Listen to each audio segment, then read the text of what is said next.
CCTV short news നിങ്ങൾക്കായി സമർപ്പിക്കുന്നത് power guard solar system Koonamuchi. നമസ്കാരം. CCTV ഷോർട്ട് ന്യൂസിലേക്ക് സ്വാഗതം. സംസ്ഥാന ഭരണമാറ്റത്തിന് പിന്നാലെ ഗുരുവായൂർ ദേവസ്വത്തിലും പുതിയ ഭരണസമിതിക്ക് സാധ്യത. നിലവിൽ ഭരണസമിതിയിൽ ഒരംഗത്തിന്റെ കുറവുണ്ട്. സെപ്റ്റംബർ 5-ന് 2 അംഗങ്ങളുടെ കാലാവധി അവസാനിക്കും. ഇതോടെ സർക്കാരിന് 3 അംഗങ്ങളെ നിർദ്ദേശിക്കാൻ കഴിയും.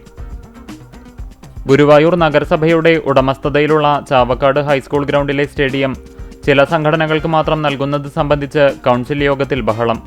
സ്റ്റേഡിയം വാർഡ് കൗൺസിലർ VS നവനീതാണ് ഇതു സംബന്ധിച്ച് കൗൺസിലിൽ വിശദീകരണം ആവശ്യപ്പെട്ടത്. ഇതോടെ പ്രതിപക്ഷ കൗൺസിലർമാർ ഒന്നടങ്കം പ്രതിഷേധിച്ചു. കാന നിർമ്മാണത്തിന്റെ ഭാഗമായി പാതയോരത്ത് കൂട്ടിയിട്ടിരിക്കുന്ന മൺകൂനകൾ കാൽനടയാത്രക്കാർക്കും വാഹനങ്ങൾക്കും അപകട ഭീഷണിയാകുന്നു. തൃശൂർ കുറ്റിപ്പുറം സംസ്ഥാന പാതയിൽ കടവലൂർ മുതൽ പെരുമ്പിലാവ് വരെയുള്ള ഭാഗങ്ങളിലാണ് പലയിടത്തും മൺകൂനകൾ അപകട ഭീഷണി ഉയർത്തുന്നത്. വേലൂർ ഗ്രാമപഞ്ചായത്ത് 9-ാം വാർഡ് വെങ്ങലശ്ശേരിയിൽ കുന്നിടിച്ച് മണ്ണെടുക്കുന്നത് നിയമം ലംഘിച്ചാണെന്ന് ചൂണ്ടിക്കാണിച്ച് വാർഡ് മെമ്പർ ബദുൽ സൈമൺ ജില്ലാ കളക്ടർക്ക് പരാതി നൽകി. ഗുരുവായൂർ ദേവസ്വത്തിൽ നിന്ന് വിരമിച്ചവർക്ക് ആരോഗ്യ ഇൻഷുറൻസ് ഏർപ്പെടുത്താൻ ദേവസ്വം ഭരണസമിതി തീരുമാനിച്ചു. ഭാര്യയ്ക്കും ഭർത്താവിനുമായി 1 ലക്ഷം രൂപയുടെ ചികിത്സ ലഭിക്കുന്ന സംവിധാനമാണ് ഏർപ്പെടുത്തിയിട്ടുള്ളത്. ജനാർദ്ദനൻ നെടുങ്ങാടി സ്മാരക ഗീതാഗോവിന്ദം ട്രസ്റ്റ് അഷ്ടപതി പഠന കേന്ദ്രത്തിന്റെ ജയദേവ പുരസ്കാരം വടക്കേപ്പാട്ട് കൃഷ്ണകുമാറിന് സമ്മാനിച്ചു. 10,001 രൂപയും പ്രശസ്തി പത്രവും പൊന്നാടയും അടങ്ങുന്നതാണ് പുരസ്കാരം. ഇന്ധനവില വർധനവിൽ പ്രതിഷേധിച്ച് DYFI കാട്ടകമ്പാൽ മേഖലാ കമ്മിറ്റി പ്രതിഷേധ പ്രകടനം നടത്തി. കുന്നംകുളം പ്രസ് ക്ലബ് അംഗങ്ങളുടെ മക്കൾക്ക് പഠനോപകരണങ്ങൾ വിതരണം ചെയ്തു.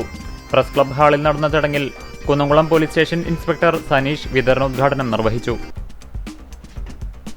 ഗുരുവായൂർ ക്ഷേത്രത്തിൽ കഴിഞ്ഞ മാസത്തെ ഭണ്ഡാരം വരവായി 6,21,48,251 രൂപയും 1 കിലോ 383 ഗ്രാം സ്വർണവും 13 കിലോ 245 ഗ്രാം വെള്ളിയും ലഭിച്ചു.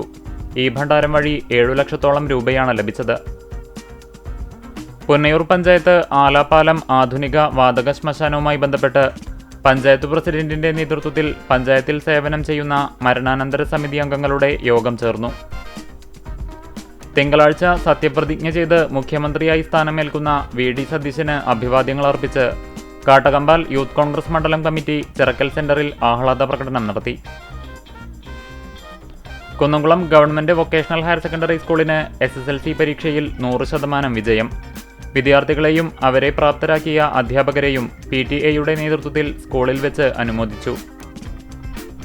All India state bank staff ഫെഡറേഷന്റെ നേതൃത്വത്തിൽ മെയ് 25-26 തീയതികളിൽ നടത്തുന്ന ദേശീയ സ്റ്റേറ്റ് ബാങ്ക് പണിമുടക്കിനോടനുബന്ധിച്ച് ഗുരുവായൂർ ബ്രാഞ്ചിന് മുമ്പിൽ പ്രതിഷേധ ധർണ നടത്തി.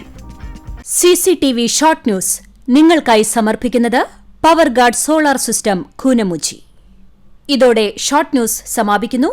കൂടുതൽ വാർത്തകൾക്കും വിശേഷങ്ങൾക്കും ഞങ്ങളുടെ web page, Facebook page, YouTube എന്നിവ സന്ദർശിക്കുക. തത്സമയ വാർത്തകൾക്കായി www.cctv online.tv സന്ദർശിക്കുക. നമസ്കാരം.